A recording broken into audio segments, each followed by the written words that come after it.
ప్రపంచ సుందరి పోటీలకు భాగ్యనగరం సుందరంగా ముస్తాబోతోంది. మొత్తం 120 దేశాల నుంచి అందగత్తెలు నగరానికి రానున్నారు. వీరంతా ప్రముఖ పర్యాటక ప్రాంతాలను సందర్శించనున్న నేపథ్యంలో పలుచోట్ల ప్రత్యేక ఏర్పాట్లు చేస్తున్నారు. వివిధ దేశాల నుంచి ప్రతినిధులు, పర్యాటకులు సైతం హాజరు కానున్నారు. నగరంలో పర్యాటక శోభ కనిపించేలా విద్యుత్ దీపాలతో అలంకరిస్తున్నారు. ప్రత్యేక రాష్ట్రంగా ఆవిర్భవించిన 11 సంవత్సరాల్లోనే ప్రపంచ అందాల పోటీల చరిత్ర పుటల్లో తెలంగాణ పేరు సువర్ణాక్షరాలతో లిఖించే సమయం ఆసన్నమైంది.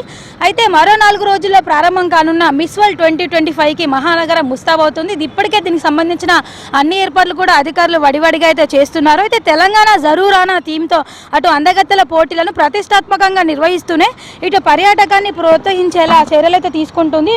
116 దేశాల సుందరిమణులు, దేశ విదేశాల అతిథులు, 3000 మంది పాత్రికేయులు పాల్గొన్న ఈ పోటీలను హైదరాబాద్ మహానగరానికే పరిమితం చేయకుండా రామప్ప ఆలయం దర్శనం, అలాగే యాదగిరిగుట్ట నరసింహుడి ఆశీర్వాదం అయితే పోటీదారులకు కలిగేలైతే షెడ్యూల్ను రూపొందించింది. అంతేకాదు ఇప్పటికే ఆతిథ్యం పొందిన పోచంపల్లి ఇక్కత్ పట్టు చీరల తయారీ తీరు, అలాగే చిక్కుముడిగా ఉండే మహబూబ్ నగర్లోని పిల్లల మర్రి ప్రఖ్యాత బౌద్ధరామమైన నాగార్జున సాగర్, హైదరాబాద్ నగరానికి తలమానికంగా ఉండే చార్మినార్, ఆ పక్కనే అపురూపమైన గాజులకు నిలయమైన లాడ్ బజార్, ఆనిముత్యాల ఆభరణాలను విక్రయించే వీధులు, అసఫ్జాహీ కాలం నుంచి దేశ విదేశాల ప్రతినిధులకు ఆతిథ్యం ఇచ్చే చౌమల్లా ప్యాలెస్లను అయితే మిస్ వరల్డ్ పోటీదారులకు పరిచయం చేయనుంది. అయితే ఈ పోటీలకు వచ్చిన వారు హైదరాబాద్ యాత్ర అనుభూతి గురించి తమ డైరీలో ప్రముఖంగా రాసుకునే విధంగా అయితే కార్యక్రమాలను కూడా రూపొందించింది. శంషాబాద్ విమానాశ్రయం ప్రాంగణంలో అయితే తెలంగాణ సంస్కృతి సాంప్రదాయాలు ఉట్టిపడేలా అయితే ఏర్పాట్లు చేయగా అతిథులకు ఇక్కడ వంటకాలను కూడా రుచి చూపించనున్నారు. దీంతో పాటు నగరంలో పలుచోట్ల కూడా ఇప్పటికే ఏర్పాట్లు చేస్తున్నారు, అందంగా తీర్చిదిద్దుతున్నారు.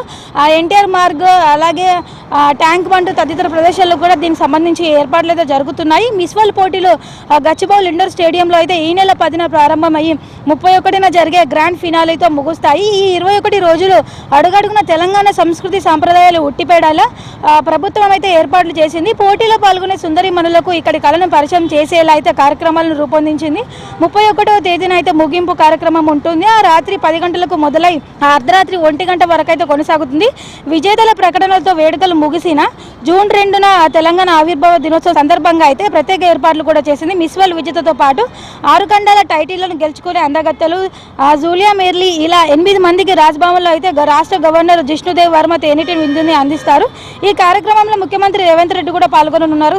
21 రోజులు అయితే మిస్ వరల్డ్ పోటీలు కారణంగా అయితే పోలీస్ బందోబస్తు కూడా భారీగా ఉండనుంది. ఎందుకంటే రీసెంట్గా జరిగిన టెర్రరిస్ట్ అటాక్ని అయితే దృష్టిలో పెట్టుకొని పోలీస్ బందోబస్తు కూడా భారీగా ఏర్పాటు చేశారు. అలాగే డ్రోన్ కెమెరాలు, దాంతోపాటు ప్రత్యేకమైన ఒక పోలీస్ సిబ్బందిని కూడా ఏర్పాటు చేయడం జరిగింది. అయితే ప్రముఖులు హాజరు కానున్న నేపథ్యంలో, దేశ విదేశాల నుంచి సుందరి మనులు రానున్న నేపథ్యంలో కూడా ఈసారి బందోబస్తు కూడా ఎక్కువగానే ఉంది. దాంతోపాటు ఎవరైతే లోపలికి రావాలనుకున్నా కూడా అనుమతి లేనిదే వారిని లోపలికి అయితే అనుమతించే విధంగా అయితే లేదు.